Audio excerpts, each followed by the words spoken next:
দর্শক এবারে জানিয়ে দিচ্ছি এক নজরে দৈনিক পত্রিকার শিরোনাম। দর্শক শুরুতে আছে দৈনিক ইত্তেফাক।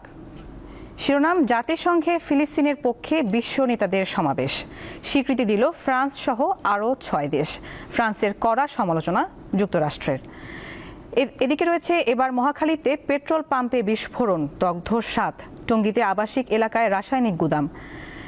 এপাশে রয়েছে ফেব্রুয়ারিতে নির্বাচন আয়োজনে প্রস্তুত দেশ, বলেছেন প্রধান উপদেষ্টা।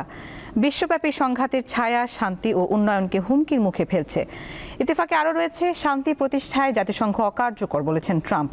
সাধারণ পরিষদের অধিবেশনে গুরুত্ব পাচ্ছে গাজা ও ইউক্রেন ইস্যু। ইউক্রেন যুদ্ধ বন্ধ না হওয়ায় চীন ও ভারত দায়ী। এরপর রয়েছে দৈনিক যুগান্তর।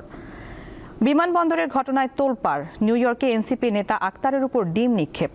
নিষিদ্ধ আওয়ামী লীগ কর্মীদের বিক্ষোভের মুখে বিএনপি ও এনসিপি নেতারা। অন্তর্বর্তী সরকারের দুঃখ প্রকাশ, সবকিছুর বিচার আইনের মাধ্যমে হবে, বলেছেন মির্জা ফখরুল।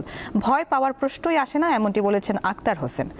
এপাশে রয়েছে রাজশাহী বিশ্ববিদ্যালয়ে অস্থিরতা, হঠাৎ পোষ্য কোটার সিদ্ধান্তে নানা প্রশ্ন। আরেকটি শিরোনাম, ডক্টর ইউনূস বলেছেন ফেব্রুয়ারিতে নির্বাচনের জন্য দেশ সম্পূর্ণ প্রস্তুত। এরপর রয়েছে দৈনিক প্রথম আলো। শিরোনাম, সংসদ এলাকায় হচ্ছে প্রধানমন্ত্রীর বাসভবন। আগের প্রধানমন্ত্রী থাকতেন গণভবনে, সেটা এখন জাদুঘর। স্পিকার ও ডেপুটি স্পিকারের বাসভবন মিলিয়ে হবে নতুন প্রধানমন্ত্রীর বাসভবন। এপাশে রয়েছে ফিলিস্তিনকে আরও 6 দেশের স্বীকৃতি, সংঘাত বন্ধ চান ট্রাম্প। ফিলিস্তিনের স্বাধীনতা ঘোষণার পর থেকে এই নিয়ে জাতিসংঘের 193 সদস্য দেশের মধ্যে 157টি স্বীকৃতি দিল। আরেকটি শিরোনাম, নিউ ইয়র্কের প্রধান উপদেষ্টার বক্তব্য, ফেব্রুয়ারির প্রথমার্ধে নির্বাচনের প্রস্তুতি নেওয়া হচ্ছে। দৈনিক কালের কণ্ঠে শিরোনামে দেখতে পাচ্ছি অপহরণ 1 বছরে দ্বিগুণ। এপাশে দেশের অপহরণ এবং গত বছরের সঙ্গে একটি সংক্ষিপ্ত পরিসংখ্যান প্রকাশ পেয়েছে।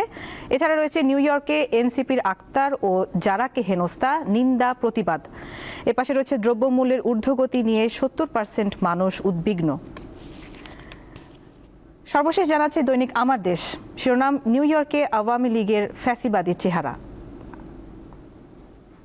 দর্শক দেখে নিলাম দৈনিক পত্রিকার শিরোনামগুলো।